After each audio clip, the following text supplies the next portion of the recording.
Você estará ouvindo o audiolivro A Arte da Guerra, por Sun Tzu. Escrito no ano 500 a.C. Não esqueça de se inscrever e deixar a curtida. Vamos começar. Capítulo 1. Sobre a avaliação. Sun Tzu disse: a guerra é de vital importância para o Estado, é o domínio da vida ou da morte, é o caminho para a sobrevivência ou a perda do império. É preciso manejá-la bem. Não refletir seriamente sobre tudo o que lhe concerne é dar prova de lastimável indiferença no que diz respeito à conservação ou à perda do que nos é mais querido, e isso não deve ocorrer entre nós. Há que valorá-lo em termos de 5 fatores fundamentais, e fazer comparações entre as diversas condições dos contendores, com vistas a determinar o resultado da guerra. O primeiro desses fatores é a doutrina, o segundo, o tempo, o terceiro, o terreno, o quarto, o mando e o quinto, a disciplina.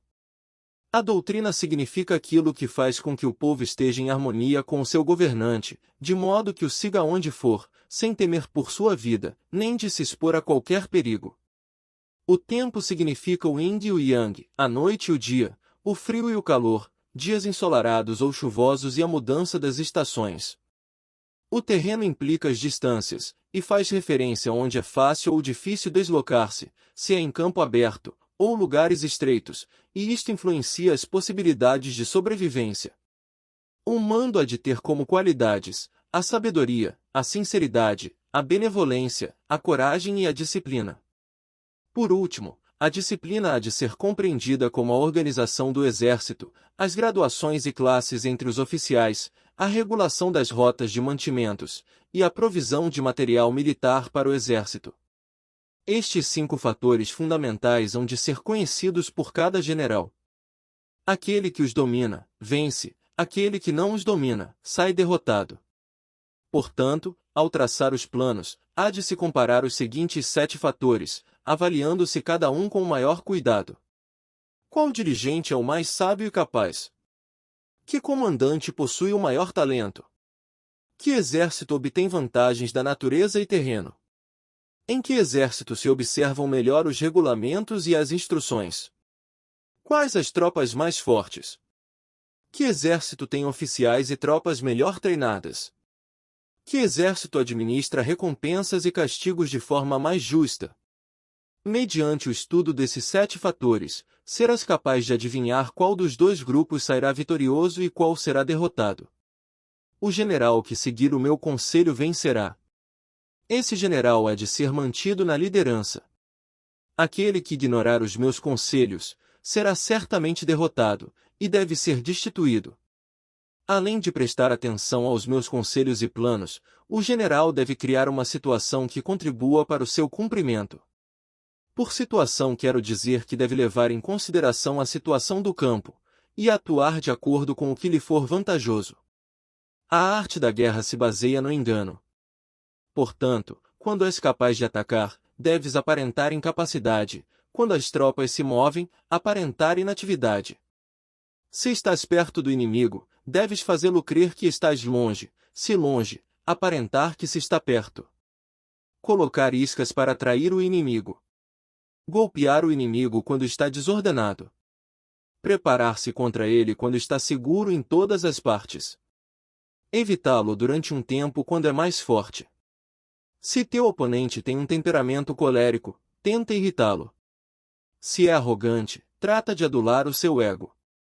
Se as tropas inimigas se acham bem preparadas após uma reorganização, tenta desordená-las.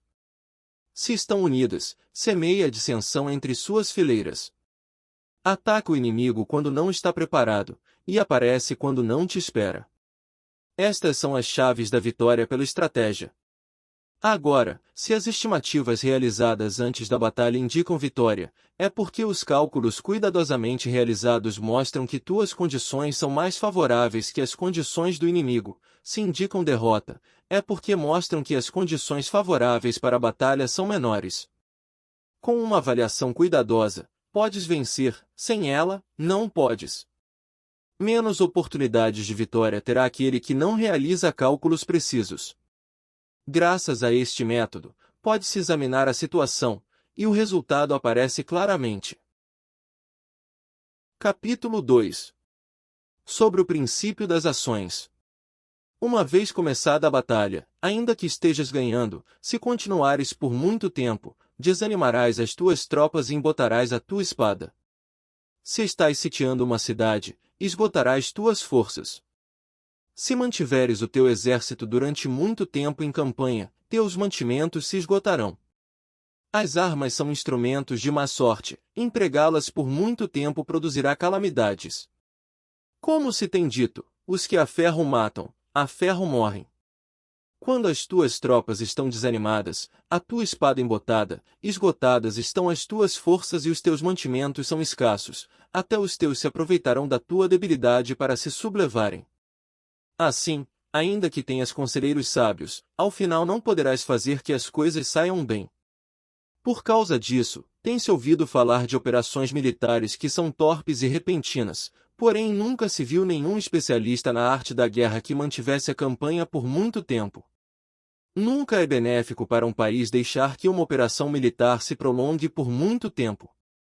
Como se diz comumente, ser rápido como o trovão que retumba antes que tenhas podido tapar os ouvidos, veloz como o relâmpago que brilha antes de haveres podido piscar. Portanto, os que não são totalmente conscientes da desvantagem de servir-se das armas não podem ser totalmente conscientes das vantagens de utilizá-las. Os que utilizam os meios militares com perícia não movimentam suas tropas 2 vezes, nem proporcionam alimentos em 3 ocasiões, com o mesmo objetivo. Isto quer dizer que não se deve mobilizar o povo mais de uma vez por campanha, e que imediatamente após alcançar a vitória não se deve regressar ao próprio país para fazer uma segunda mobilização. A princípio isto significa proporcionar alimentos para as próprias tropas, porém depois que se tiram os alimentos ao inimigo.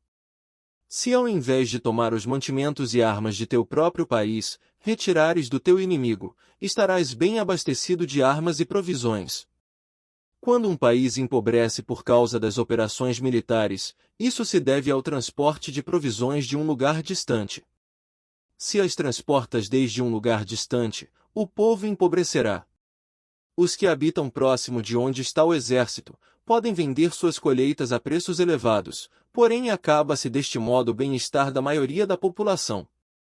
Quando se transportam as provisões para muito longe, ocorre ruína por causa do alto custo. Nos mercados próximos ao exército, os preços das mercadorias aumentam. Portanto, as longas campanhas militares constituem uma ferida para o país. Quando se esgotam os recursos, os impostos se arrecadam sob pressão. Quando o poder e os recursos se tenham esgotado, arruína-se o próprio país. O povo é privado de grande parte de seus produtos, enquanto os gastos do governo para armamentos se elevam. Os habitantes constituem a base de um país, os alimentos são a felicidade do povo. O príncipe deve respeitar este fato e ser austero em seus gastos. Em consequência, um general inteligente luta por desprover o inimigo de seus alimentos. Cada porção de alimento tomado ao inimigo equivale a 20 que te forneces a ti mesmo. Assim, pois, o que arrasa o inimigo é a imprudência e a motivação dos teus em fazer desaparecer as vantagens dos adversários. Quando recompensas teus homens com os benefícios que ostentavam os adversários, eles lutarão com iniciativa própria, e assim poderás tomar o poder e a influência que antes tinha o inimigo. É por isto que se diz que onde há grandes recompensas, há homens valentes. Por conseguinte, em batalha de carros, recompensa primeiro o que tomar ao menos 10 carros. Se recompensas a todo mundo, não haverá suficiente para todos, assim, pois, oferece uma recompensa a um soldado para animar a todos os demais. Troca suas cores, dos soldados inimigos feitos prisioneiros, utiliza-os misturados aos teus. Trata bem os soldados e presta-lhes atenção. Os soldados prisioneiros devem ser bem tratados, para conseguir que no futuro lutem para ti. A isto se chama vencer o adversário e incrementar por acréscimo as tuas próprias forças. Se utilizas o inimigo para derrotar o inimigo, serás poderoso em qualquer lugar aonde fores. Assim, pois, o mais importante em uma operação militar é a vitória, e não a persistência. Esta última não é benéfica. Um exército é como o fogo. se não o apagas, se consumirá por si mesmo. Portanto, sabemos que o que está à cabeça do exército está a cargo das vidas dos habitantes e da segurança da nação. Capítulo 3. Sobre as proposições da vitória e a derrota. Como regra geral, é melhor conservar o inimigo intacto do que o destruir. Captura seus soldados para conquistá-los, e domina seus chefes. Um general dizia: pratica as artes marciais, calcula a força de teus adversários, faz com que percam o ânimo e a orientação, de maneira que, ainda estando intacto, o exército inimigo fique imprestável. Isto é ganhar sem violência. Se destruíres o exército inimigo e matares seus generais, assaltas suas defesas disparando, reúnes uma multidão e usurpas um território, tudo isto é ganhar pela força. Por isto, os que ganham todas as batalhas não são realmente profissionais, os que conseguem que se rendam impotentes os exércitos alheios sem lutar, são os melhores mestres do arte da guerra. Os guerreiros superiores atacam enquanto os inimigos estão projetando seus planos. Logo desfazem suas alianças. Por isso, um grande imperador dizia: o que luta pela vitória frente a espadas nuas não é um bom general. A pior tática é atacar uma cidade. Assediar, encurralar uma cidade só se leva a cabo como último recurso. Emprega não menos de 3 meses em preparar teus artefatos e outros 3 para coordenar os recursos para teu assédio. Nunca se deve atacar por cólera e com pressa. É aconselhável tomar-se tempo na organização e coordenação do plano. Portanto, um verdadeiro mestre das artes marciais vence outras forças inimigas sem batalha, conquista outras cidades sem assediá-las e destrói outros exércitos sem empregar muito tempo.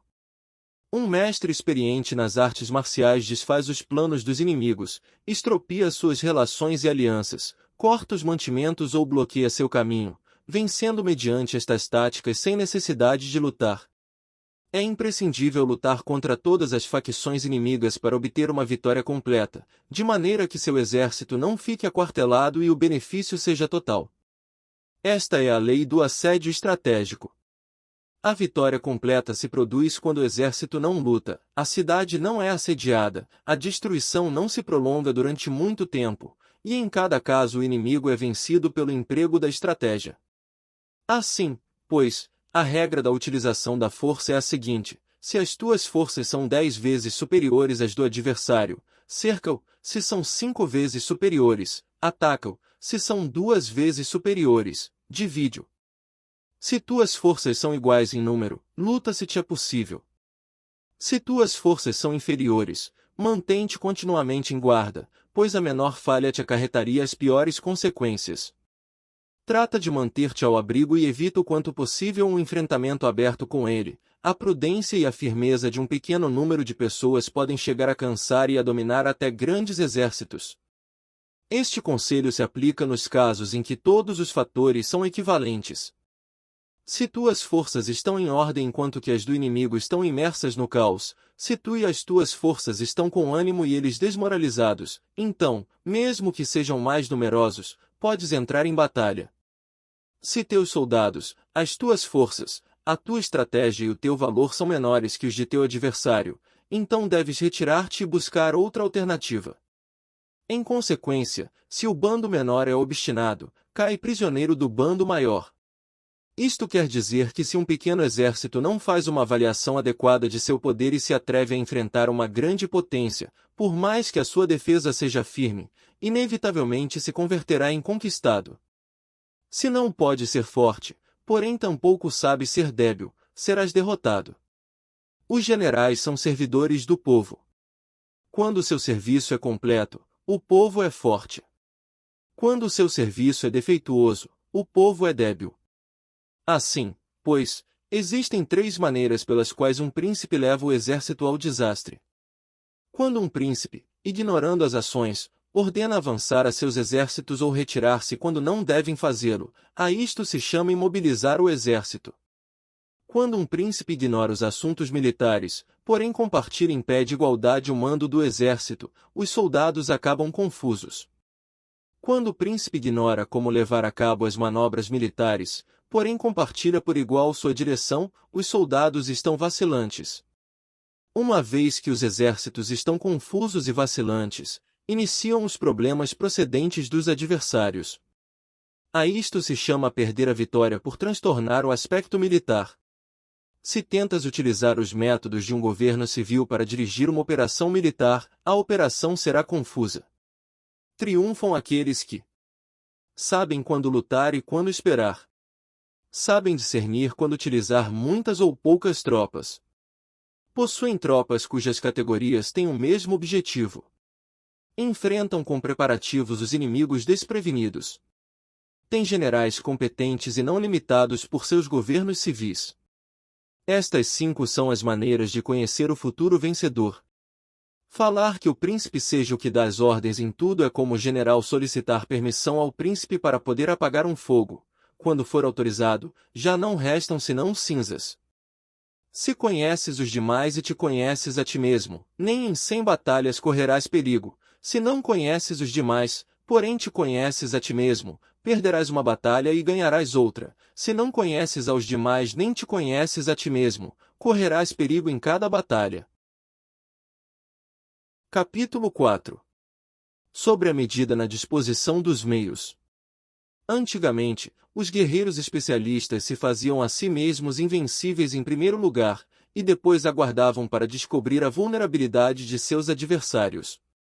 Fazer este invencível significa conhecer este a ti mesmo, aguardar para descobrir a vulnerabilidade do adversário significa conhecer o outro. A invencibilidade está em ti mesmo, a vulnerabilidade no adversário. Por isto, os guerreiros especialistas podem ser invencíveis, porém não podem fazer que seus adversários sejam vulneráveis. Se os adversários não têm ordem de batalha sobre o que informar-se, nem negligências ou falhas das quais aproveitar-se, como os podes vencer ainda que estejam bem providos? Por isto é pelo que se disse que a vitória pode ser percebida, porém, não fabricada. A invencibilidade é uma questão de defesa, a vulnerabilidade, uma questão de ataque. Enquanto não tenhas observado vulnerabilidades na ordem de batalha dos adversários, oculta tua própria formação de ataque, e prepara-te para ser invencível, com a finalidade de preservar-te. Quando os adversários têm ordens de batalha vulneráveis, é o momento de sair e atacá-los. A defesa é para tempos de escassez, o ataque para tempos de abundância.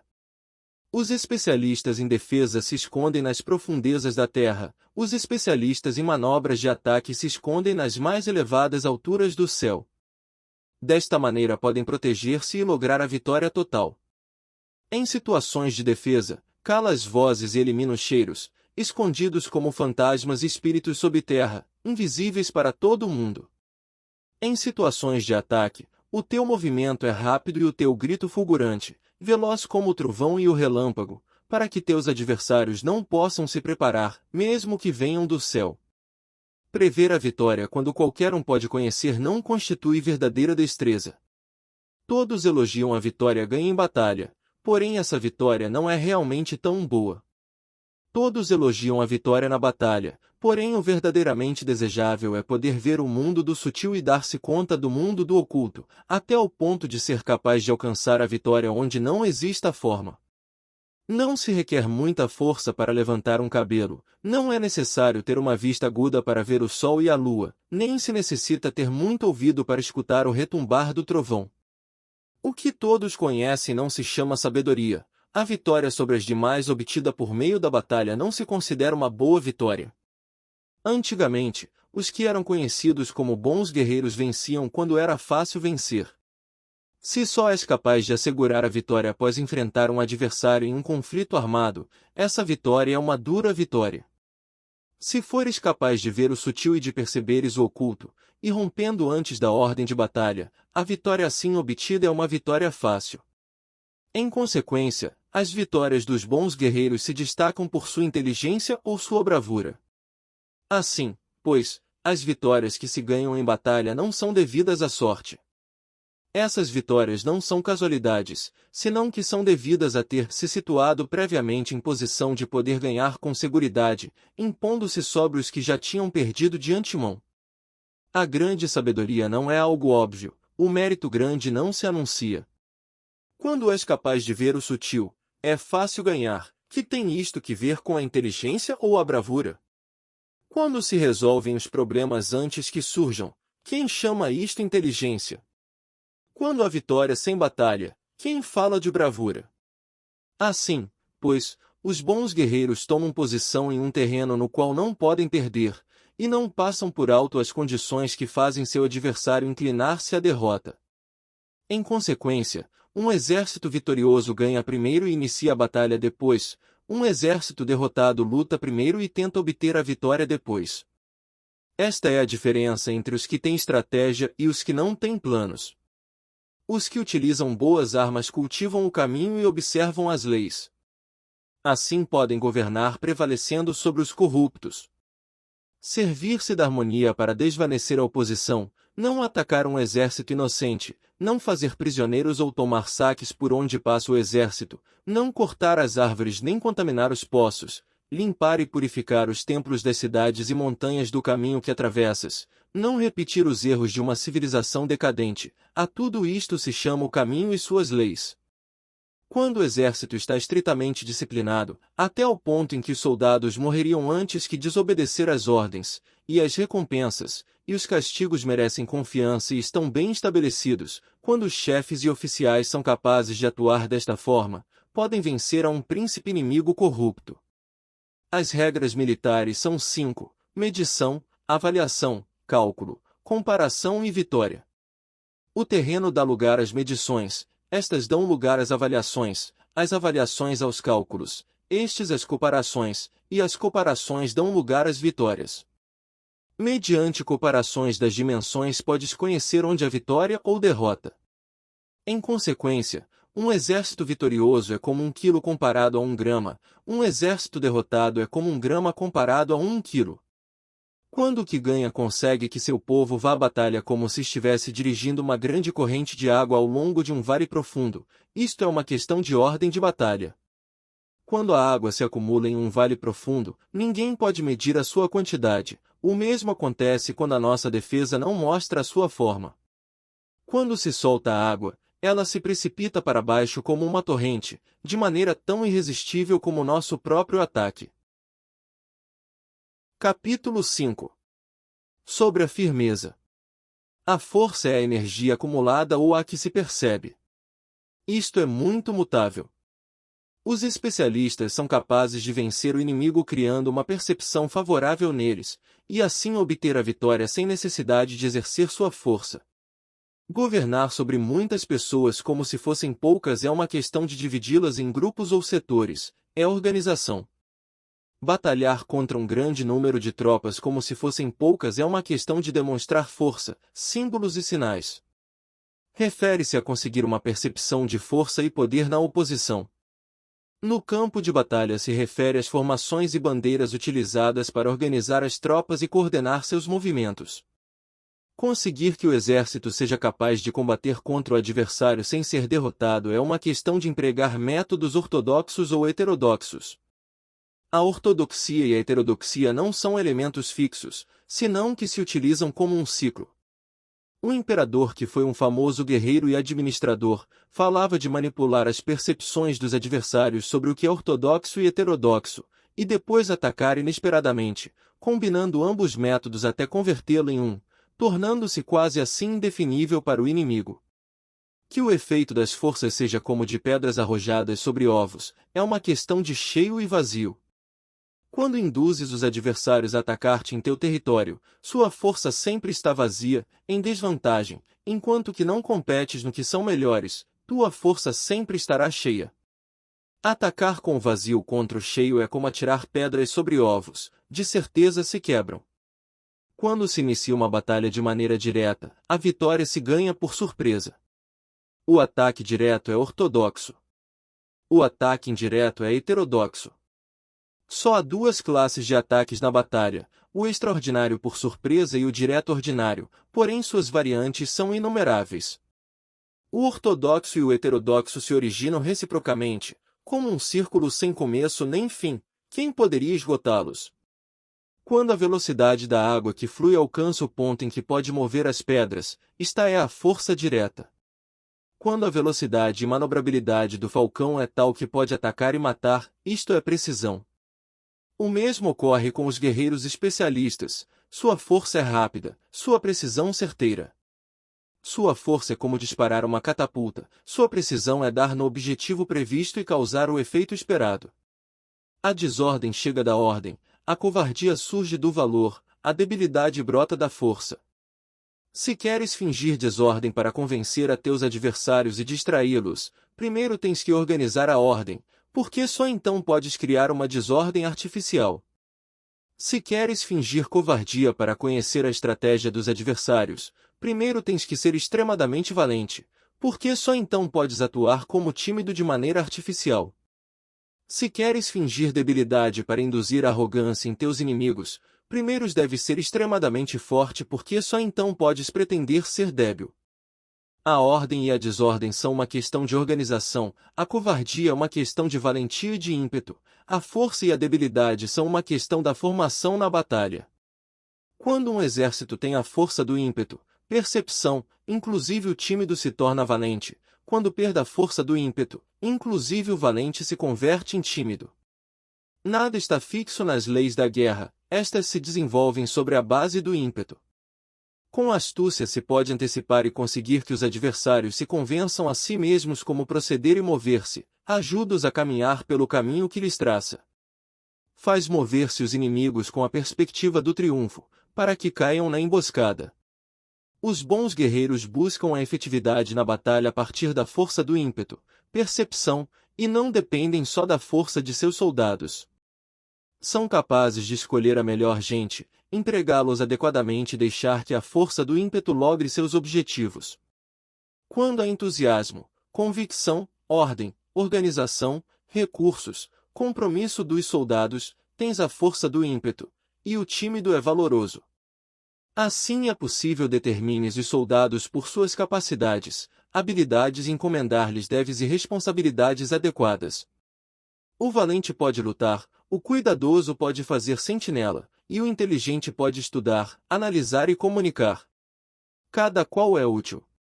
Fazer que os soldados lutem permitindo que a força do ímpeto faça seu trabalho é como fazer rodar rocas. As rocas permanecem imóveis quando estão em um lugar plano, porém giram em um plano inclinado, ficam fixas quando são quadradas, porém, giram se são redondas. Portanto, quando se conduz os homens à batalha com astúcia, o impulso é como rocas redondas que se precipitam montanha abaixo, esta é a força que produz a vitória. Capítulo 6. Sobre o cheio e o vazio.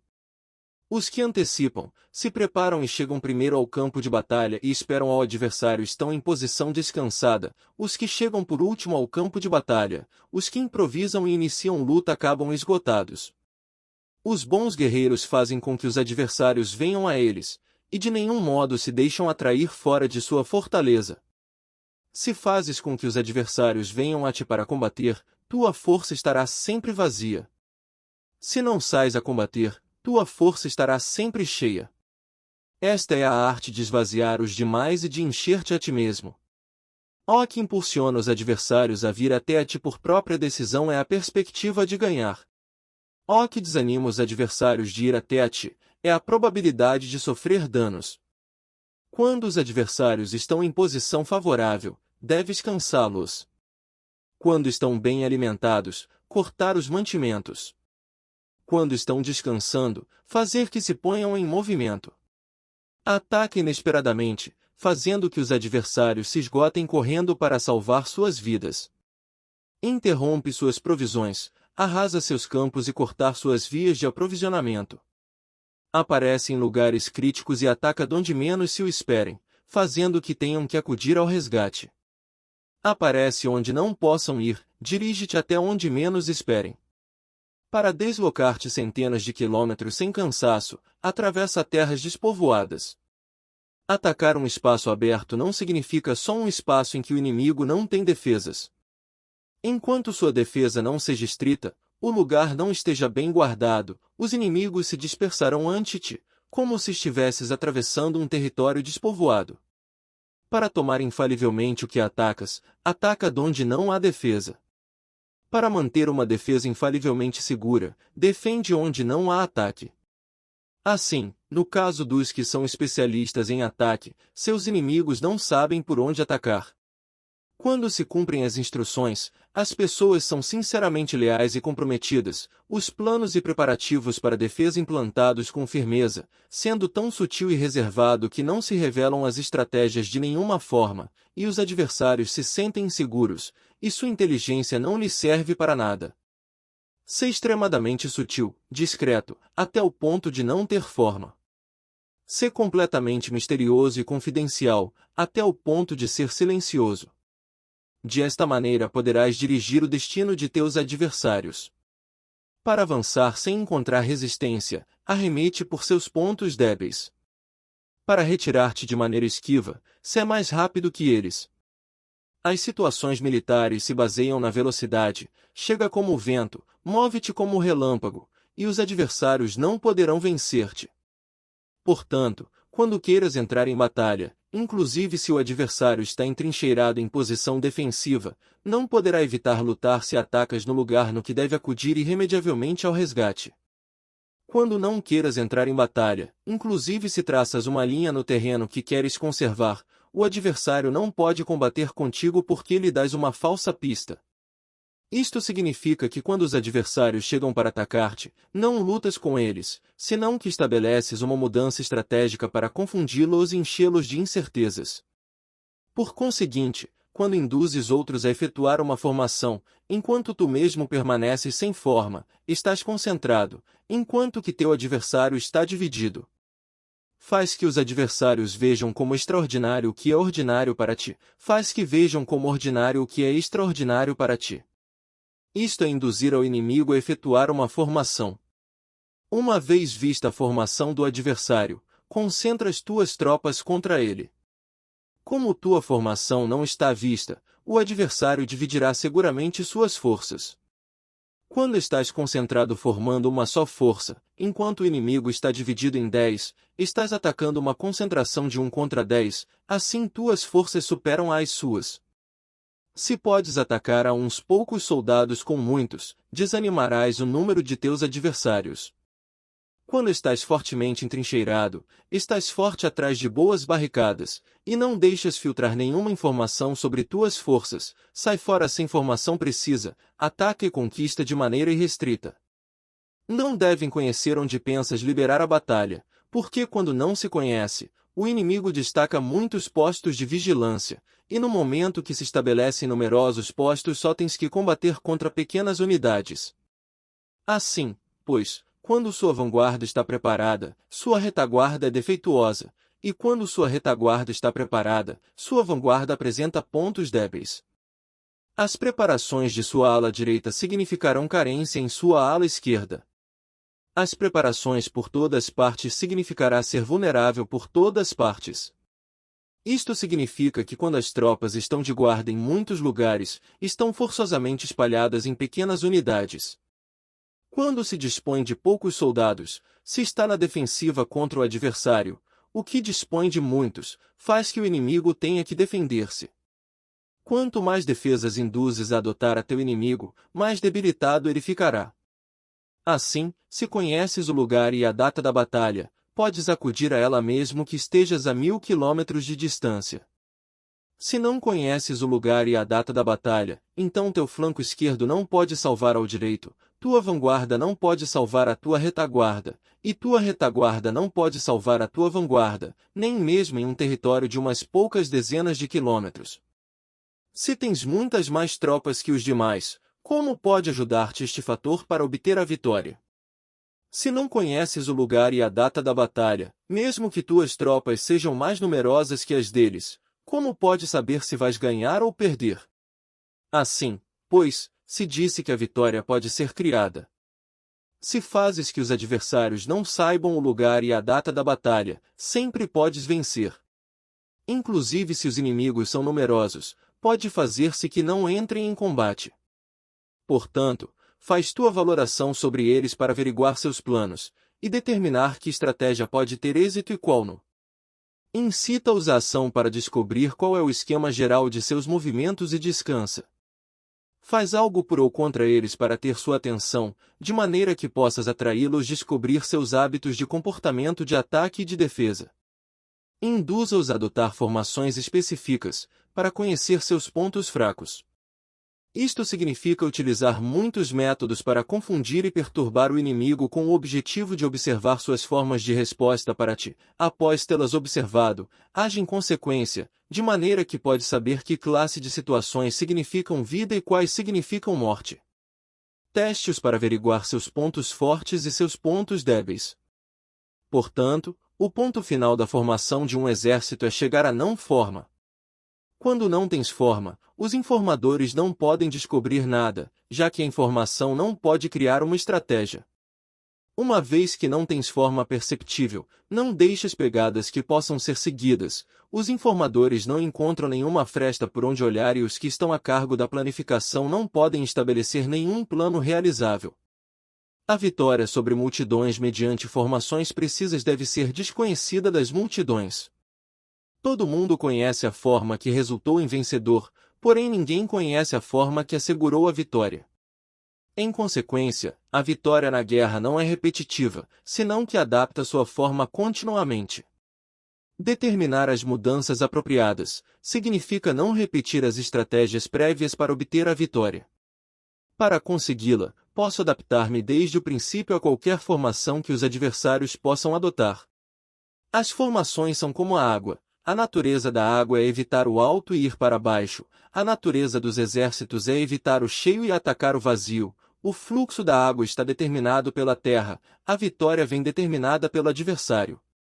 Assim, pois, um exército não tem formação constante, o mesmo que a água não tem forma constante, se chama gênio a capacidade de obter a vitória cambiando e adaptando-se segundo o inimigo.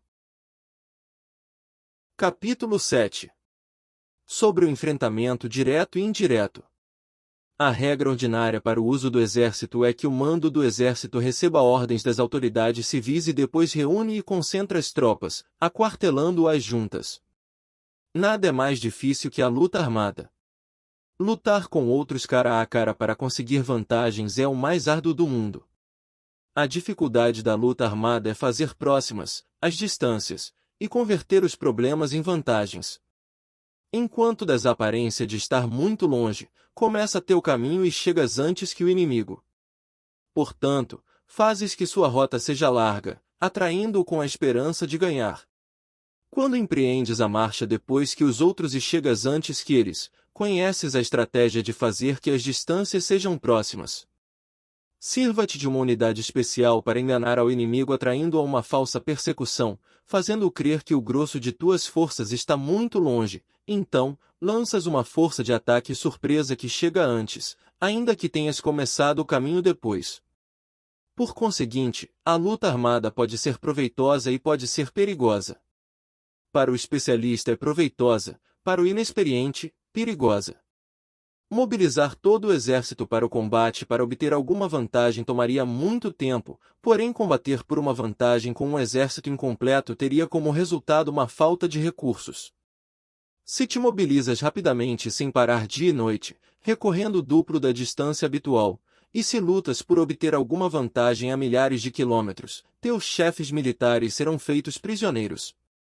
Os soldados que sejam fortes chegarão ali primeiro, os mais cansados chegarão depois, como regra geral, só o conseguirá 1 de cada 10. Quando a rota é larga as tropas se cansam, se gastaram sua força na mobilização, chegam esgotadas enquanto que seus adversários estão frescos. Assim, pois, é seguro que serão atacadas. Combater por uma vantagem a 50 km de distância frustrará os planos do mando, e, como regra geral, só a metade dos soldados o farão. Se combates para obter uma vantagem a 30 km de distância, só 2 de cada 3 soldados os recorrerão. Assim, pois, um exército perece se não está equipado, se não tem provisões ou se não tem dinheiro. Estas 3 coisas são necessárias. Não podes combater para ganhar com um exército não equipado, ou sem provisões, o que o dinheiro facilita. Portanto, se ignoras os planos de teus rivais, não podes fazer alianças precisas. A menos que conheças as montanhas e os bosques, os desfiladeiros e os passos, e a condição dos pântanos, não podes manobrar com uma força armada. A menos que utilizes guias locais, não podes aproveitar-te das vantagens do terreno. Só quando conheces cada detalhe da condição do terreno podes manobrar e guerrear. Por conseguinte, uma força militar se usa segundo a estratégia prevista, se mobiliza mediante a esperança de recompensa, e se adapta mediante a divisão e a combinação. Uma força militar se estabelece mediante a estratégia no sentido de que distraias ao inimigo para que não possa conhecer qual é tua situação real e não possa impor sua supremacia. Se mobiliza mediante a esperança de recompensa, no sentido de que entra em ação quando vê a possibilidade de obter uma vantagem. Dividir e tornar a fazer combinações de tropas se fazes para confundir ao adversário e observar como reage frente a ti, desta maneira podes adaptar-te para obter a vitória. Por isto, quando uma força militar se move com rapidez é como o vento, quando vai lentamente como o bosque, é voraz como o fogo e imóvel como as montanhas. É rápida como o vento no sentido que chega sem avisar e desaparece como o relâmpago. É como um bosque porque tem uma ordem. É voraz como o fogo que devasta uma planície sem deixar para trás sequer um ramo de erva. É imóvel como uma montanha quando se aquartela. É tão difícil de conhecer como a escuridão, seu movimento é como um trovão que retumba. Para ocupar um lugar, divide as tuas tropas. Para expandir teu território, divide benefícios. A regra geral das operações militares é desprover de alimentos ao inimigo tudo o que se possa. Em localidades onde as gentes não têm muito, é necessário dividir as tropas em grupos pequenos para poderem tomar em diversas partes o que necessitam, já que só assim terão o suficiente. Quanto a dividir o saque, significa que é necessário reparti-lo entre as tropas para guardar o que foi conquistado, não deixando que o inimigo o recupere. Eide após ter feito estimativas. Ganha o que conhece primeiro à medida do que está longe e o que está próximo. Esta é a regra geral da luta armada. O primeiro que faz o movimento é o convidado, o último é o anfitrião. O convidado o tem difícil, o anfitrião o tem fácil. Perto e longe significam deslocamento, o cansaço, a fome e frio surgem do deslocamento. Um antigo livro que trata de assuntos militares disse: as palavras não são escutadas, para isso se fazem os símbolos e os tambores. As bandeiras e os estandartes se fazem por causa da ausência de visibilidade. Símbolos, tambores, bandeiras e estandartes se utilizam para concentrar e unificar os ouvidos e os olhos dos soldados. Uma vez que estão unificados, o valente não pode atuar só, nem o tímido pode retirar-se solo. Esta é a regra geral do emprego de um grupo. Unificar os ouvidos e os olhos dos soldados significa fazer que olhem e escutem em uníssono de maneira que não caiam na confusão e desordem. Há sinais se utilizam para indicar direções e impedir que os indivíduos vão onde bem quiserem. Assim, pois, em batalhas noturnas, utiliza fogos e tambores, e em batalhas diurnas serve-te de bandeiras e estandartes, para controlar os ouvidos e os olhos dos soldados. Utiliza muitos sinais para confundir as percepções do inimigo e fazer-lhe temer teu temível poder militar. Desta forma, fazes desaparecer a energia de seus exércitos e desmoralizas a seus generais. Em primeiro lugar, deves ser capaz de manter-te firme em teu próprio coração, só então podes desmoralizar aos generais inimigos. Por isto, a tradição afirma que os habitantes de outros tempos tinham a firmeza para desmoralizar, e a antiga lei dos que conduziam carros de combate dizia que quando a mente original é firme, a energia fresca é vitoriosa. Deste modo, a energia da manhã está cheia de ardor, a do meio-dia decai e a energia da noite se retira. Em consequência, os especialistas no manejo das armas preferem a energia entusiasta, atacam a decadente e a que se bate em retirada. São eles os que dominam a energia. Qualquer débil no mundo se dispõe a combater em 1 minuto caso se sinta animado, porém quando se trata realmente de tomar as armas e de entrar em batalha, é possuído pela energia. Quando esta energia se desvanece, deter-se-á, estará assustado e se arrependerá de haver começado. Utilizar a ordem para enfrentar a desordem, utilizar a calma para enfrentar-se com os que se agitam, isto é dominar o coração. A menos que teu coração esteja totalmente aberto e tua mente em ordem, não podes esperar ser capaz de adaptar-te a responder sem limites, a manejar os acontecimentos de maneira infalível, a enfrentar dificuldades graves e inesperadas sem te perturbar, dirigindo cada coisa sem confusão. Dominar a força é esperar que venham de longe, aguardar com toda a comodidade os que se tenham fatigado, e com o estômago saciado os famintos. Isto é o que se quer dizer quando se fala em atrair a outros até onde estás, ao tempo que evitas ser induzido a ir até onde eles estejam. Evitar a confrontação contra formações de combate bem ordenadas e não atacar grandes batalhões constitui o domínio da adaptação.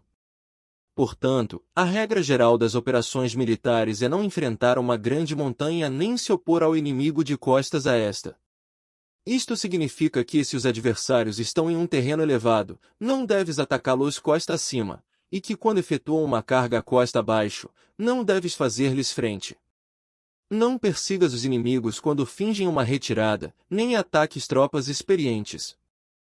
Se os adversários fogem de repente antes de esgotar sua energia, seguramente há emboscadas esperando para atacar tuas tropas. Neste caso, deves reter a teus oficiais para que não se lancem em sua perseguição. Não consumas a comida de seus soldados.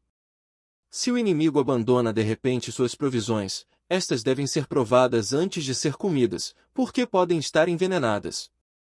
Não detenhas nenhum exército que esteja em caminho a seu país. Sob estas circunstâncias, um adversário lutará até a morte. Há que deixar-lhe uma saída a um exército cercado. Mostra-lhes uma maneira de salvar a vida para que não estejam dispostos a lutar até a morte, e assim poderás aproveitar para atacá-los. Não pressiones um inimigo desesperado. Um animal esgotado seguirá lutando, pois, essa é a lei da natureza. Estas são as leis das operações militares. Capítulo 8. Sobre as 9 mudanças.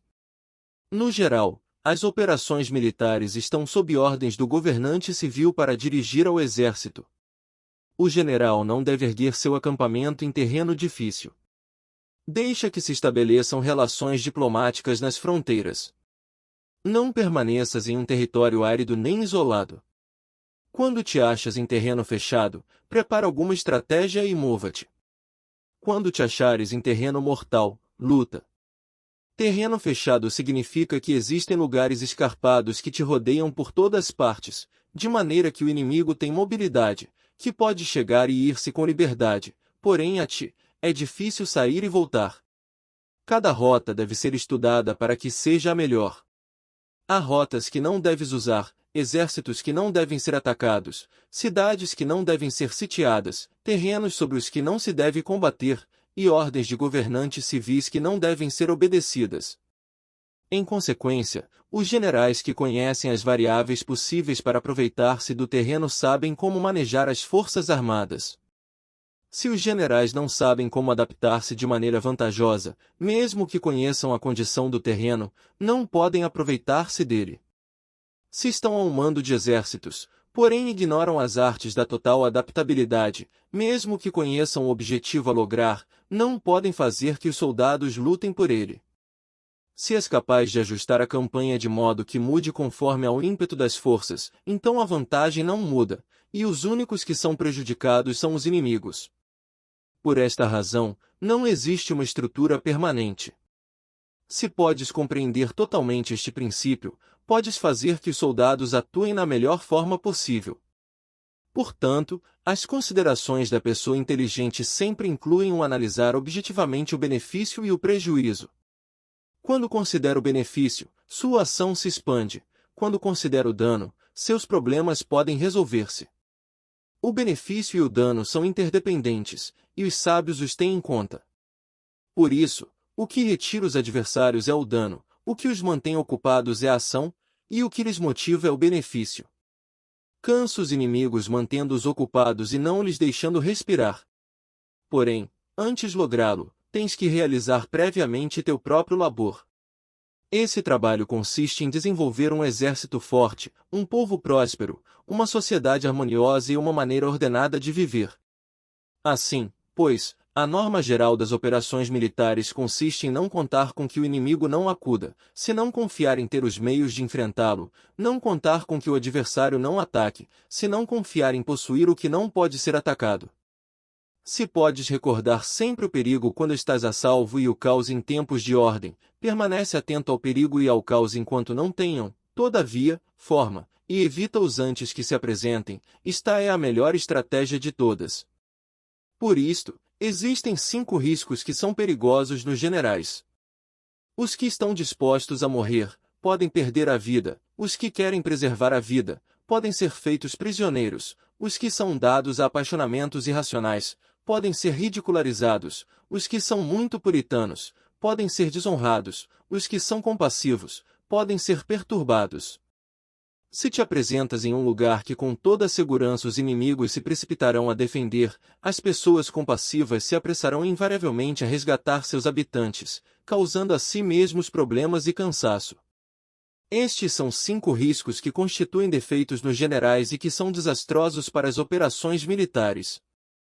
Os bons generais se diferem, comprometem-se até a morte, porém não se aferram à esperança de sobreviver, atuam de acordo com os acontecimentos, em forma racional e realista, sem se deixar levar por as emoções nem estar sujeitos a ficar confusos. Quando vem uma boa oportunidade, são como tigres, em caso contrário cerram suas portas. Sua ação e sua não ação são questões de estratégia, e não podem ser agradados nem aborrecidos. Capítulo 9. Sobre a distribuição dos meios. As manobras militares são o resultado dos planos e estratégias da maneira mais vantajosa para ganhar. Determinam a mobilidade e eficiência das tropas. Se vais colocar o teu exército em posição de observar ao inimigo, atravessa rápido as montanhas e vigia-os de um vale. Considera o efeito da luz e mantenha-te na posição mais elevada do vale. Quando combateres numa montanha, ataca de cima para baixo, e não o contrário. Combate estando costa abaixo e nunca costa acima. Evita que a água divida as tuas forças, afasta-te das condições desfavoráveis o quanto antes. Não enfrentes os inimigos na água, é conveniente deixar que passem a metade das suas tropas e nesse momento dividi-las e atacá-las. Não te situes rio abaixo. Não caminhes contra da corrente, nem em contra o vento. Se acampas na beira de um rio, os teus exércitos podem acabar surpreendidos à noite, empurrados para se afogar ou se lhes pode colocar veneno na corrente. As tuas barcas não devem ser amarradas corrente abaixo, para impedir que o inimigo aproveite a corrente lançando os seus barcos contra ti. Se atravessa pântanos, faça-o rapidamente. Se te encontras frente a um exército em meio de um pântano, permanece próximo das suas plantas aquáticas ou apoiado pelas árvores. Numa planície, toma posições que sejam fáceis de manobrar, mantendo as elevações do terreno atrás e à tua direita, estando as partes mais baixas diante e as mais altas atrás. Geralmente, um exército prefere um terreno elevado e evita um terreno baixo, aprecia a luz e detesta a escuridão. Os terrenos elevados são estimulantes, portanto, a gente se acha a gosto em eles, ademais são convenientes para adquirir a força do ímpeto. Os terrenos baixos são úmidos, o qual provoca enfermidades e dificulta o combate. Cuida da saúde física dos teus soldados com os melhores recursos disponíveis. Quando não existe a enfermidade num exército, se disse que este é invencível. Onde haja montículos e terraplanos, situa-te no seu lado ensolarado, mantendo-os sempre à tua direita e atrás. Colocar-se na melhor parte do terreno é vantajoso para uma força militar. A vantagem numa operação militar consiste na aproveitar-se de todos os fatores benéficos do terreno. Quando chove, rio acima a corrente traz consigo a espuma, se queres cruzá-lo, espera que acalme. Sempre que um terreno apresente barrancos não franqueáveis, lugares fechados, armadilhas, riscos, grutas e prisões naturais, deves abandoná-lo rapidamente e não te aproximes dele. No que me concerne, sempre me mantenho distante destes acidentes do terreno, de maneira que os adversários estejam mais perto que eu deles. Dou a face a estes acidentes, de maneira que fiquem às costas do inimigo. Então estás em situação vantajosa, e ele tem condições desfavoráveis. Quando um exército se está deslocando, se atravessa territórios montanhosos com muitas correntes de água e poços, ou pântanos cobertos de juncos, ou bosques virgens cheios de árvores e vegetação, é imprescindível esquadrinhá-los totalmente com cuidado, já que estes lugares ajudam nas emboscadas e aos espiões. É essencial descer do cavalo e esquadrinhar o terreno, pois podem existir tropas escondidas para tentar uma emboscada. Também pode ser que haja espiões à espreita observando-te e escutando as tuas instruções e movimentos. Quando o inimigo está perto, permanece calmo, queres dizer que se achas em posição forte. Quando está longe, porém tenta provocar hostilidades, queres que avances. Se, ademais, a sua posição é acessível, isso queres dizer que lhe é favorável. Se um adversário não conserva a posição que lhe é favorável pelas condições do terreno e se situa em outro lugar conveniente, deve ser porque existe alguma vantagem tática para agir desta maneira. Se as árvores se movem, é que o inimigo se está aproximando. Se há obstáculos entre os brejos, é que tomaste um mau caminho. A ideia de pôr muitos obstáculos entre os matos é fazer-te pensar que existem tropas emboscadas escondidas em meio de ela. Se os pássaros alçam o voo, há tropas emboscadas no lugar. Se os animais estão assustados, existem tropas atacantes. Caso se elevem colunas de pó altas e espessas, há carros que se estão aproximando, se são baixas e largas, aproximam-se soldados a pé. Nuvens de fumaça esparsa significam que se está cortando lenha. Pequenas nuvens de pó que vão e vêm, indicam que se está levantando acampamento. Se os emissários do inimigo pronunciam palavras humildes enquanto este incrementa os seus preparativos de guerra, isto quer dizer que vai avançar. Quando se pronunciam palavras altissonantes e se avança ostensivamente, é sinal de que o inimigo se vai retirar. Se os seus emissários vêm com palavras humildes, envie espiões para observar o inimigo e comprovarás que está aumentando os seus preparativos de guerra. Quando os carros ligeiros saem em primeiro lugar e se situam nos flancos, estão estabelecendo uma frente de batalha. Se os emissários chegam pedindo a paz sem firmar um tratado, significa que estão tramando algum complô. Se o inimigo dispõe rapidamente seus carros em filas de combate, é que está esperando reforços. Não se precipitarão para um encontro ordinário se não entendem que lhe será enviada ajuda, ou deve haver uma força que se ache à distância e que é esperada num determinado momento para unir as suas tropas e atacar-te. Convém antecipar, preparar-se imediatamente para esta eventualidade. Se a metade das suas tropas avança e a outra metade retrocede, é que o inimigo pensa atrair-te a uma armadilha. O inimigo está fingindo neste caso confusão e desordem para incitar-te a que avances. Se os soldados inimigos se apoiam uns nos outros, é que estão famintos. Se os aguadores bebem em primeiro lugar, é que as tropas estão sedentas. Se o inimigo vê uma vantagem, porém não a aproveita, é que está cansado. Se os pássaros se reúnem no campo inimigo, é que o lugar está vazio. Se há pássaros sobrevoando uma cidade, o exército fugiu. Se são produzidas chamadas noturnas, é que os soldados inimigos estão atemorizados. Têm medo e estão inquietos, por isso chamam uns aos outros. Se o exército não tem disciplina, isto quer dizer que o general não é levado a sério. Se os estandartes se movem, é que está sumido na confusão. Há sinais que são usados para unificar o grupo. Assim, pois, caso se desloquem de lá para cá sem ordem nem concerto, significa que as suas fileiras estão confusas. Se os seus emissários mostram irritação, significa que estão cansados. Se matam os seus cavalos para obter carne, é que os soldados carecem de alimentos. Quando não têm marmitas e não voltam a seu acampamento, são inimigos completamente desesperados. Se produzem murmurações, faltas de disciplina e os soldados falam muito entre si, queres dizer que foi perdida a lealdade da tropa. As murmurações descrevem a expressão dos verdadeiros sentimentos, as faltas de disciplina indicam problemas com os superiores. Quando o mando perdeu a lealdade das tropas, os soldados se falam com franqueza sobre os problemas com os seus superiores. Se outorgam numerosas recompensas, é que o inimigo se acha num beco sem saída. Quando se ordenam demasiados castigos, é que o inimigo está desesperado. Quando a força do seu ímpeto está esgotada, outorgam constantes recompensas para ter contentes os soldados, para evitar que se rebelem em massa. Quando os soldados estão tão esgotados que não podem cumprir as ordens, são castigados uma e outra vez para restabelecer a autoridade. Ser violento no princípio e terminar depois temendo os próprios soldados, é o cúmulo da inépcia. Os emissários que acodem com atitude conciliatória indicam que o inimigo quer uma trégua. Se as tropas inimigas enfrentam-te com ardor, porém demoram um momento de entrar em combate sem abandonar, não obstante, o terreno, deves observá-los cuidadosamente.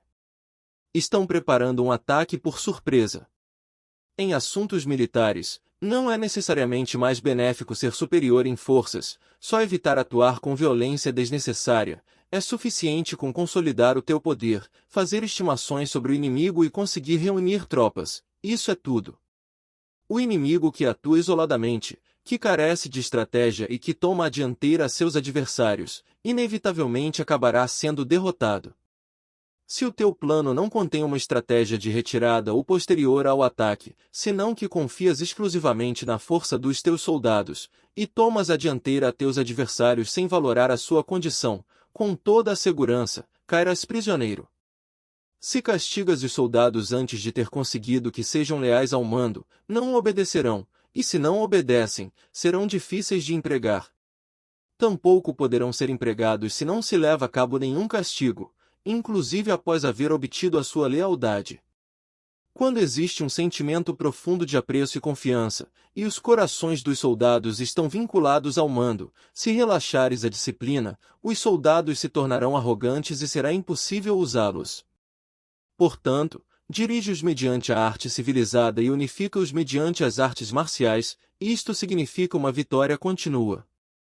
Arte civilizada significa humanidade, e artes marciais significam regulamentos. Mandar-lhes com humanidade e benevolência, unificá-los de maneira estrita e firme.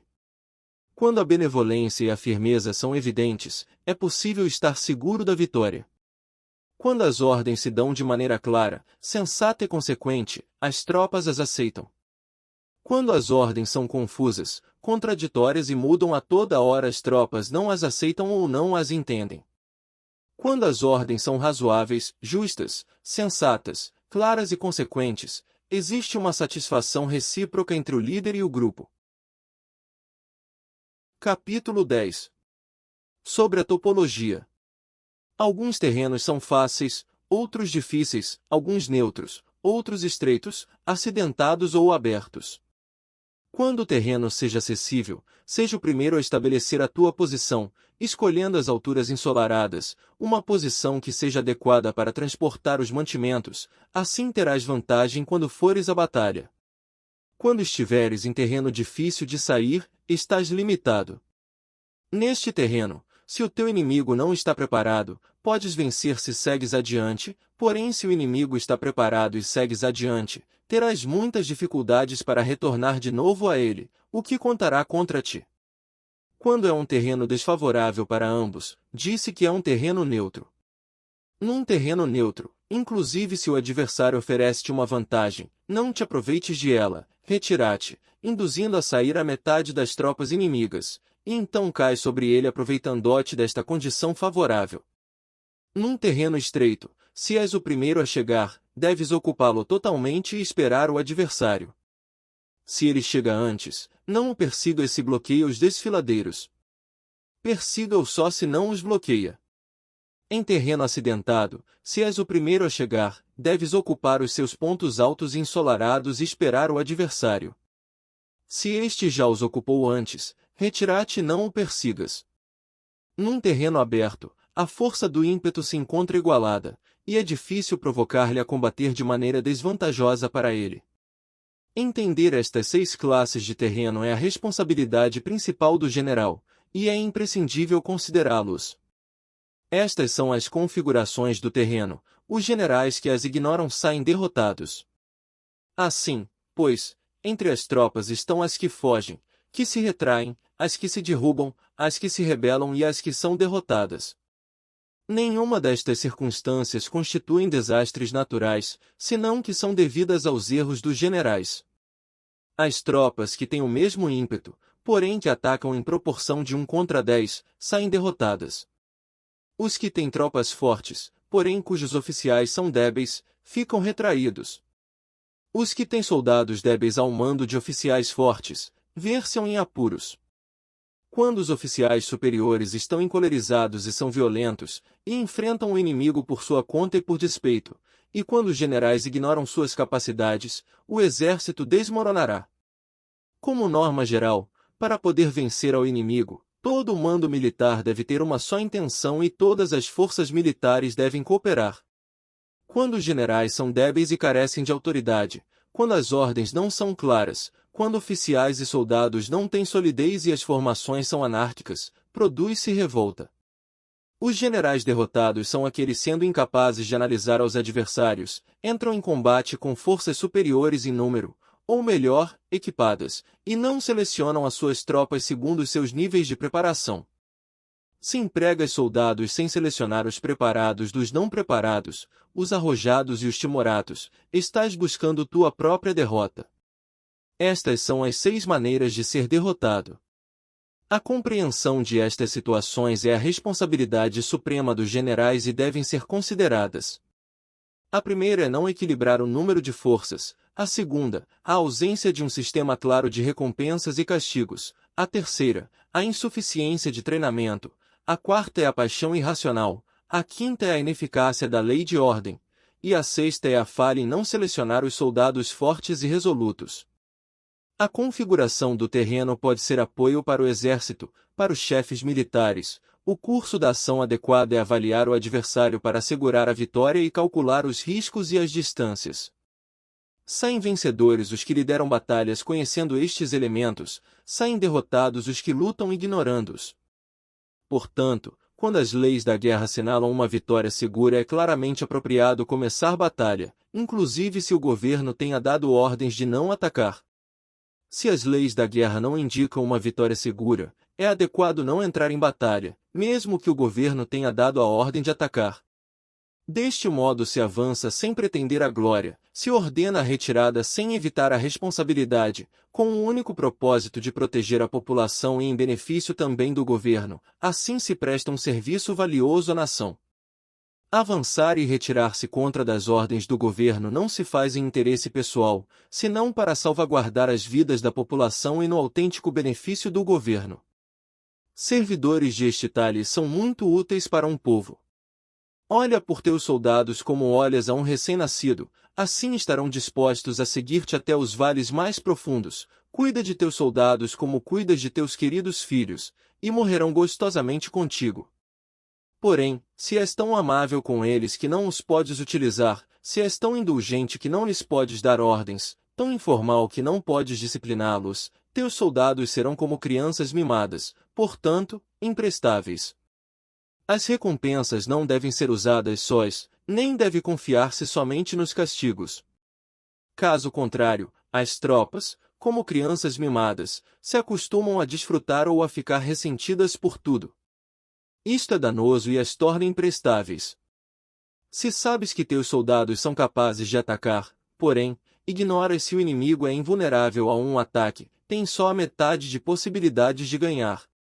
Se sabes que teu inimigo é vulnerável a um ataque, porém ignoras se teus soldados são capazes de atacar, só tens a metade de possibilidades de ganhar. Se sabes que o inimigo é vulnerável a um ataque, e teus soldados podem levá-lo a cabo, porém ignoras se a condição do terreno é favorável para a batalha, tens a metade de probabilidades de vencer. Portanto, os que conhecem as artes marciais não perdem tempo quando efetuam seus movimentos, nem se esgotam quando atacam. Devido a isto se diz que quando conheces a ti mesmo e conheces os demais, a vitória não é um perigo, quando conheces o céu e a terra, a vitória é inesgotável. Capítulo 11. Sobre as 9 classes de terreno. Conforme as leis das operações militares, existem 9 classes de terreno. Se lutam entre si em seu próprio território, a este se lhe chama terreno de dispersão. Quando os soldados estão apegados à sua casa e combatem próximo de seu lar, podem ser dispersados com facilidade. Quando penetras em território alheio, porém não o fazes em profundidade, a este se chama território ligeiro. Isto significa que os soldados podem regressar facilmente. O território que pode resultar-te vantajoso se o tomas, e vantajoso ao inimigo se é ele quem o conquista, se chama terreno-chave. Um terreno de luta inevitável é qualquer penetração defensiva ou passo estratégico. Um território igualmente acessível para ti e para os demais se chama terreno de comunicação. O território que está rodeado por 3 territórios rivais e és o primeiro a proporcionar livre acesso a ele a todos se chama terreno de interseção. O terreno de interseção é aquele ao que convergem as principais vias de comunicação unindo-as entre si, seja o primeiro em ocupá-lo, e os demais terão que pôr-se a teu lado. Se o obtens, te encontras seguro, se o perdes, corres perigo. Quando penetras em profundidade em um território estranho, e deixas atrás muitas cidades e povos, a este terreno se chama difícil. É um terreno do qual é difícil regressar. Quando atravessas montanhas com bosques, desfiladeiros abruptos ou outros acidentes difíceis de atravessar, a isto se chama terreno desfavorável. Quando o acesso é estreito e a saída é tortuosa, de maneira que uma pequena unidade inimiga pode atacar-te, mesmo que tuas tropas sejam mais numerosas, a este se chama terreno cercado. Se és capaz de uma grande adaptação, podes atravessar este território. Se só pode sobreviver em um território lutando com rapidez, e se é fácil morrer se não o fazes, a este se chama terreno mortal. As tropas que se encontram em um terreno mortal estão na mesma situação que se encontrassem numa barca que afunda ou em uma casa ardendo. Assim, pois, não combatas em um terreno de dispersão, não te detenhas em um terreno ligeiro, não ataques em um terreno-chave, ocupado pelo inimigo, não deixes que tuas tropas sejam divididas em um terreno de comunicação. Em terrenos de interseção, estabelece comunicações, em terrenos difíceis, entra com provisões, em terrenos desfavoráveis, continua marchando, em terrenos cercados, faz planos, em terrenos mortais, luta. Em um terreno de dispersão, os soldados podem fugir. Um terreno ligeiro é quando os soldados penetram em território inimigo, todavia não têm as costas cobertas, por isso, suas mentes não estão realmente concentradas e não estão atentas para a batalha. Não é vantajoso atacar ao inimigo em um terreno-chave, o que é vantajoso é chegar primeiro a ele. Não se deve permitir que fique isolado o terreno de comunicação, para poder servir-se das rotas de mantimentos. Em terrenos de interseção, estarás a salvo se estabeleces alianças, se as perdes, te encontrarás em perigo. Em terrenos difíceis, entrar com provisões significa reunir todo o necessário para estar ali muito tempo. Em terrenos desfavoráveis, já que não podes entrincheirar-te nele, deves apressar-te em sair. Em terrenos cercados, introduz táticas de surpresa. Se as tropas caem em um terreno mortal, todos lutarão de maneira espontânea. Por isto se disse, situa as tropas em um terreno mortal e sobreviverão. Os que eram antes considerados como especialistas na arte da guerra eram capazes de fazer que o inimigo perdesse contato entre sua vanguarda e sua retaguarda, a confiança entre as grandes e as pequenas unidades, o interesse recíproco pelo bem-estar dos diferentes linhas, o apoio mútuo entre governantes e governados, o alistamento de soldados e a coerência de seus exércitos. Estes especialistas entravam em ação quando lhes era vantajoso, e se retraíam em caso contrário. Introduziam mudanças para confundir ao inimigo, atacando-os aqui e ali, aterrorizando-os e semeando entre eles a confusão, de tal maneira que não lhes davam tempo para fazer planos. Poder-se-ia perguntar como enfrentar forças inimigas numerosas e bem organizadas que se dirigem até a ti. A resposta é dar-lhes em primeiro lugar algo que apreciem, e depois te escutarão. A rapidez de ação é o fator essencial da condição da força militar, aproveitando-se dos erros dos adversários, desviando-os por caminhos que não esperam e atacando quando não estão em guarda. Isto significa que para aproveitar-se da falta de preparação, de visão e de cautela dos adversários, é necessário atuar com rapidez, e que se vacilas, esses erros não te servirão de nada. Numa invasão, por regra geral, quanto mais se adentram os invasores no território estranho, mais fortes se fazem, até o ponto de que o governo nativo não pode expulsá-los. Escolhe campos férteis, e as tropas terão suficiente para comer. Cuida de sua saúde e evita o cansaço, consolida sua energia, aumenta sua força. Que os movimentos de tuas tropas e a preparação de teus planos sejam insondáveis. Consolida a energia mais entusiasta de tuas tropas, economiza as forças restantes, mantém em segredo tuas formações e teus planos, permanecendo insondável para os inimigos, e espera que se produza um ponto vulnerável para avançar. Situa tuas tropas em um ponto que não tenha saída, de maneira que tenham que morrer antes de poder escapar. O que, ante a possibilidade da morte, não estarão dispostas a fazer? Os guerreiros dão então o melhor de suas forças. Quando se acham ante um grave perigo, perdem o medo. Quando não há nenhum local onde ir, permanecem firmes. Quando estão totalmente implicados em um terreno, se aferram a ele. Se não têm outra opção, lutarão até o final. Por esta razão, os soldados estão vigilantes sem ter que ser estimulados, se alistam sem ter que ser chamados às fileiras, são amistosos sem necessidade de promessas, e se pode confiar neles sem necessidade de ordens. Isto significa que quando os combatentes se encontram em perigo de morte, seja qual seja seu risco, todos têm o mesmo objetivo e, portanto, estão alertas sem necessidade de ser estimulados, têm boa vontade de maneira espontânea e sem necessidade de receber ordens, e pode confiar-se de maneira natural neles sem promessas nem necessidade de hierarquia. Proíbe os augúrios para evitar as dúvidas, e os soldados nunca te abandonarão. Se teus soldados não têm riquezas, não é porque as desdenhem. Se não têm mais longevidade, não é porque não queiram viver mais tempo. O dia em que se dá a ordem de marcha, os soldados choram. Assim, pois, uma operação militar preparada com perícia deve ser como uma serpente veloz que contra-ataca com sua cauda quando alguém lhe ataca por a cabeça, contra-ataca com a cabeça quando alguém lhe ataca pela cauda e contra-ataca com cabeça e cauda, quando alguém lhe ataca pelo meio. Esta imagem representa o método de uma linha de batalha que responde velozmente quando é atacada. Um manual de 8 formações clássicas de batalha diz: faz da frente a retaguarda, faz da retaguarda a frente, com 4 cabeças e 8 caudas. Faz que a cabeça esteja em todas as partes, e quando o inimigo arremete pelo centro, cabeça e cola acudirão ao resgate. Pode perguntar-se a questão de se é possível fazer que uma força militar seja como uma serpente rápida. A resposta é afirmativa.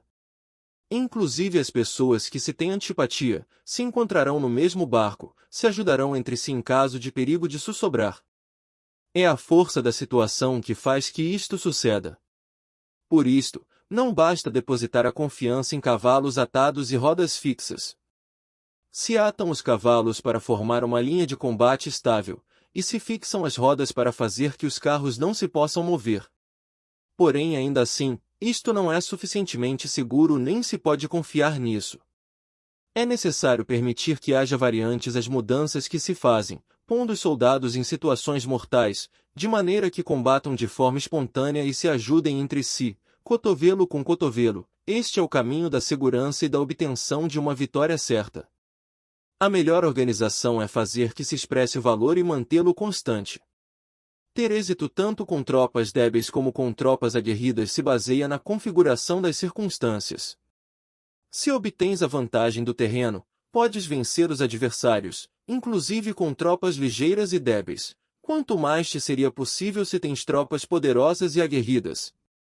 O que faz possível a vitória a ambas classes de tropas é as circunstâncias do terreno. Portanto, os especialistas em operações militares obtêm a cooperação da tropa, de tal maneira que dirigir um grupo é como dirigir a um só indivíduo que não tem mais que uma só opção.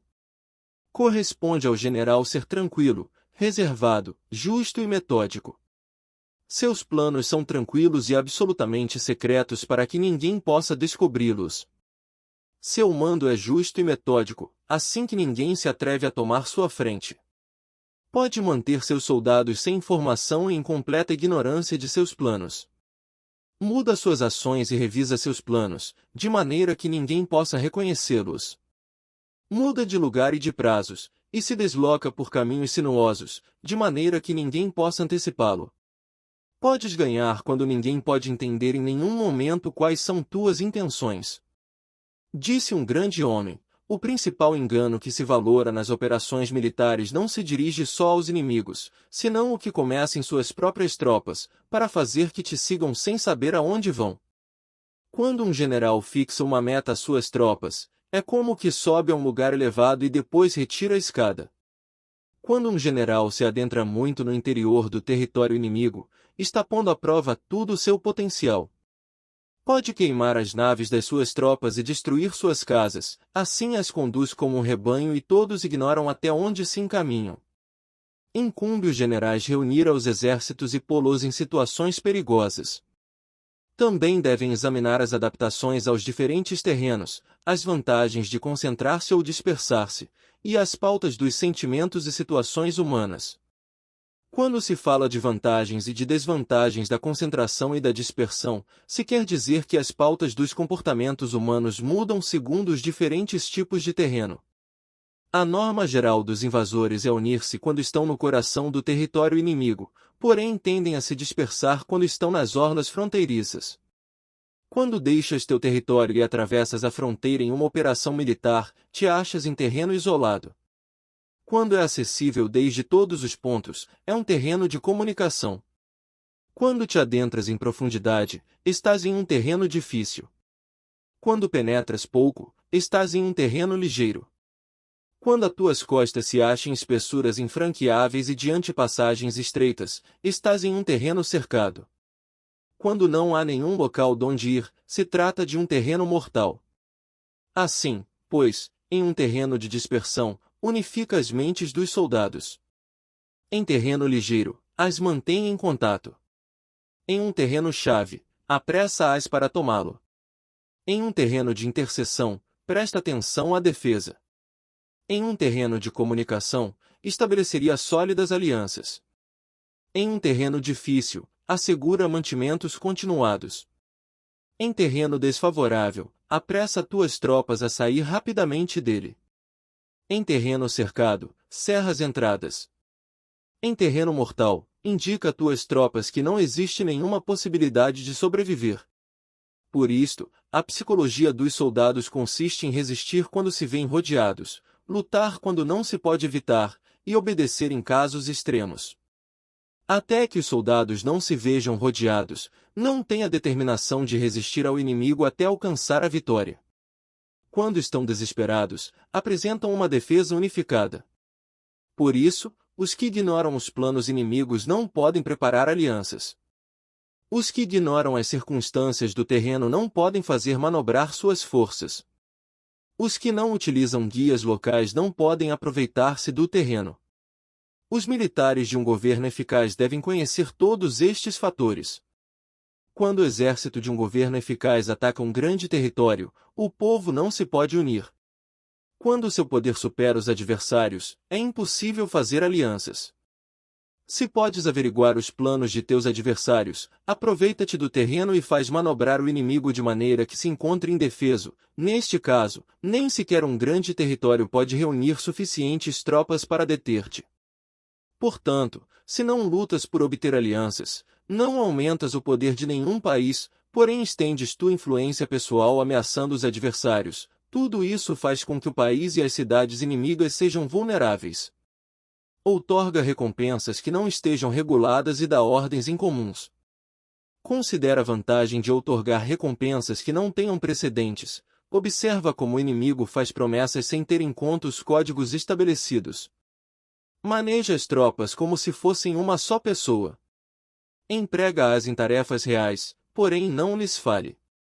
Motiva-as com recompensas, porém não comente os possíveis prejuízos.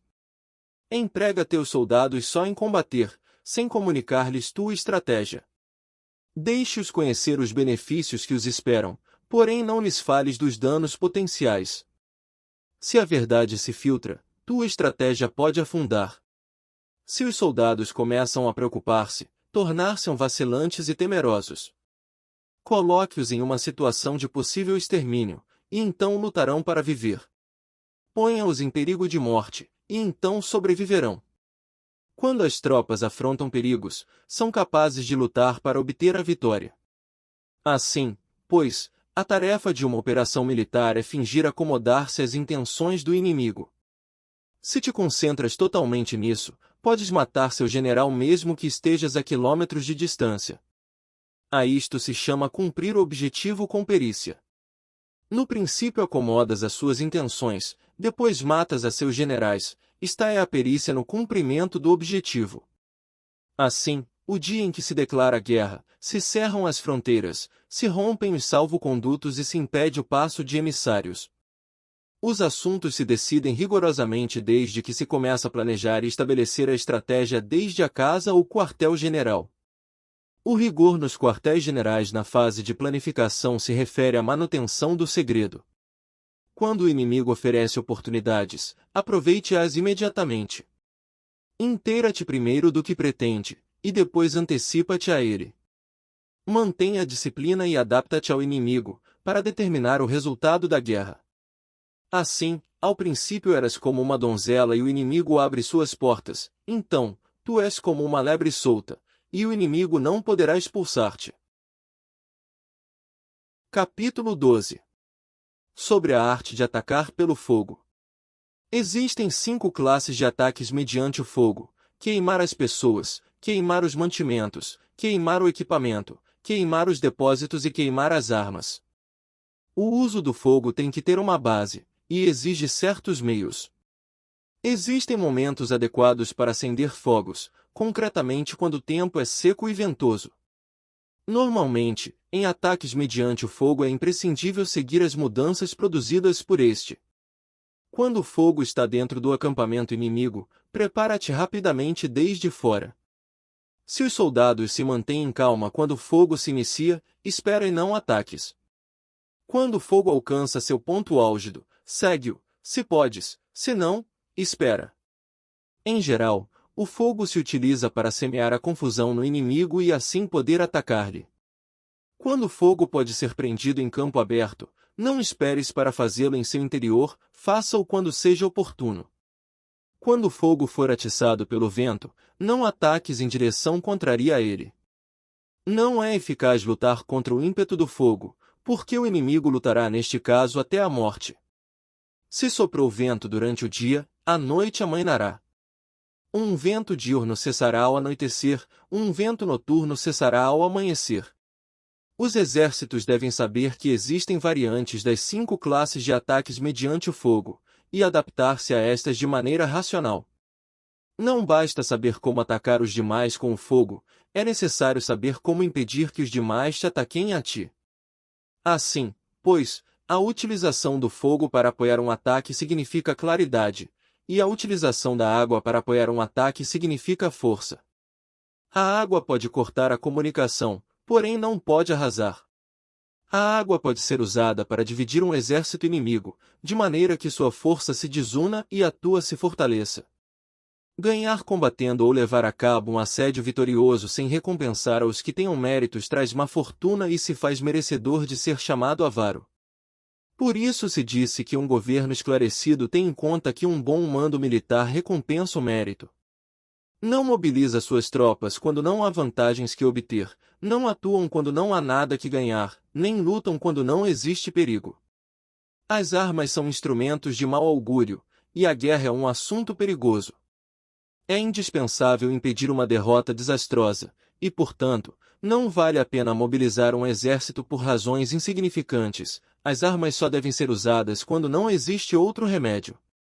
Um governo não deve mobilizar um exército por ira, e os chefes militares não devem provocar a guerra por cólera. Atua quando seja benéfico, em caso contrário, desiste. A ira pode converter-se na alegria e a cólera pode converter-se em prazer, porém um povo destruído não pode renascer, e a morte não pode converter-se em vida. Em consequência, um governo esclarecido presta atenção a tudo isto, e um bom mando militar o tem em conta. Esta é a maneira de manter a nação a salvo e de conservar intacto a seu exército. Capítulo 13. Sobre o uso de espiões. Uma operação militar significa um grande esforço para o povo, e a guerra pode durar muitos anos para obter uma vitória de um dia. Assim, pois, falar em conhecer a situação dos adversários para economizar nos gastos para investigar e estudar a oposição é extremadamente inumano, e não é típico de um bom chefe militar, de um conselheiro de governo, nem de um governante vitorioso. Portanto, o que possibilita um governo inteligente e um mando militar sábio vencer os demais e lograr triunfos extraordinários com essa informação essencial. A informação prévia não se pode obter de fantasmas nem espíritos, nem se pode ter por analogia, nem descobrir mediante cálculos. Deve-se obter de pessoas que conheçam a situação do adversário. Existem 5 classes de espiões: o nativo, o interno, o duplo agente, o liquidável e o flutuante. Quando todos estão ativos, ninguém conhece suas rotas. A isto se lhe chama agente organizativo, e se aplica ao governante. Os espiões nativos se contratam entre os habitantes de uma localidade. Espiões internos se contratam entre os funcionários inimigos. Os agentes duplos se contratam entre os espiões inimigos. Os espiões liquidáveis transmitem falsos dados aos espiões inimigos. Os espiões flutuantes voltam para trazer informes. Entre os funcionários do regime inimigo, se acham aqueles com os quais se pode estabelecer contato e os que se pode subornar para averiguar a situação de seu país e descobrir qualquer plano que se trame contra ti, também podem ser utilizados para criar desavenças e desarmonia. Em consequência, ninguém nas Forças Armadas é tratado com tanta familiaridade como os espiões, nem ninguém recebe recompensas tão grandes como a eles, nem é assunto mais secreto que a espionagem. Se não se trata bem os espiões, podem converter-se em renegados e trabalhar para o inimigo. Não se podem utilizar os espiões sem sagacidade e conhecimento, não pode servir-se de espiões sem humanidade e justiça, não se pode obter a verdade dos espiões sem sutileza. Certamente, é um assunto muito delicado. Os espiões são úteis em todas as partes. Cada assunto requer um conhecimento prévio. Se algum assunto de espionagem é divulgado antes que o espião seja informado, este e o que o divulgou devem ser eliminados. Sempre que queiras atacar a um exército, assediar uma cidade ou atacar uma pessoa, deves de conhecer previamente a identidade dos generais que a defendem, de seus aliados, seus visitantes, suas sentinelas e de seus criados. Assim, pois, faz que teus espiões averiguem tudo sobre eles. Sempre que vais atacar e combater, deves conhecer primeiro os talentos dos servidores do inimigo, e assim podes enfrentá-los segundo suas capacidades. Deves buscar agentes inimigos que tenham vindo espionar, suborná-los e induzi-los a passar para teu lado, para poder utilizá-los como agentes duplos. Com a informação obtida desta maneira, podes encontrar espiões nativos e espiões internos para contratá-los. Com a informação obtida destes, podes fabricar informação falsa servindo-te de espiões liquidáveis. Com a informação assim obtida, podes fazer que os espiões flutuantes atuem segundo os planos previstos. É essencial a um governante conhecer as 5 classes de espionagem, e este conhecimento depende dos agentes duplos. Assim, estes devem ser bem tratados. Assim, só um governante brilhante ou um general sábio que possa utilizar os mais inteligentes para espionagem, pode estar seguro da vitória. A espionagem é essencial para as operações militares, e os exércitos dependem dela para levar a cabo suas ações. Não será vantajoso para o exército atuar sem conhecer a situação do inimigo, e conhecer a situação do inimigo não é possível sem a espionagem. Epílogo. Princípios da arte da guerra. Todas as espécies de conflitos são formas de guerra. 1. Se você não conhece o inimigo nem a si mesmo, perderá todas as batalhas. 2. A arte da guerra é uma questão de vida ou morte, um caminho para a segurança como para a ruína. Em nenhuma circunstância deve ser negligenciada. 3. O mérito supremo consiste em quebrar a resistência do inimigo sem lutar. A glória suprema é quebrar a resistência do inimigo sem lutar. 4. Apenas gostar ou usar muito de palavras não basta, é preciso saber transformá-las em atos e ação. 5. preparar iscas para atrair o inimigo, fingir desorganização e depois esmagá-lo. Quando perto, fazê-lo acreditar que estamos longe. Quando longe, vice-versa. Se ele for superior, evite combater. Se ele for temperamental, procure irritá-lo. Finge estar fraco, ele se tornará arrogante. Se ele estiver tranquilo, não lhe dê sossego. Ataque onde e quando ele se mostrar despreparado. Apareça quando não estiver sendo esperado. 6. O valor do tempo vale mais que superioridade numérica. 7. Será vencedor quem souber quando e como lutar, não lutar, manobrar, preparar, e quem tiver capacidade militar, não sofrendo a interferência do soberano. 8. O verdadeiro mérito é planejar secretamente, deslocar-se rapidamente e frustrar as intenções do inimigo, impedindo seus planos. 9. O guerreiro inteligente é alguém que não apenas vence, mas se sobressai vencendo com facilidade.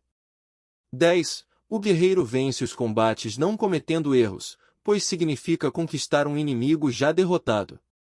11. O guerreiro hábil coloca-se numa posição que torna a derrota impossível e não perde a oportunidade de aniquilar o inimigo.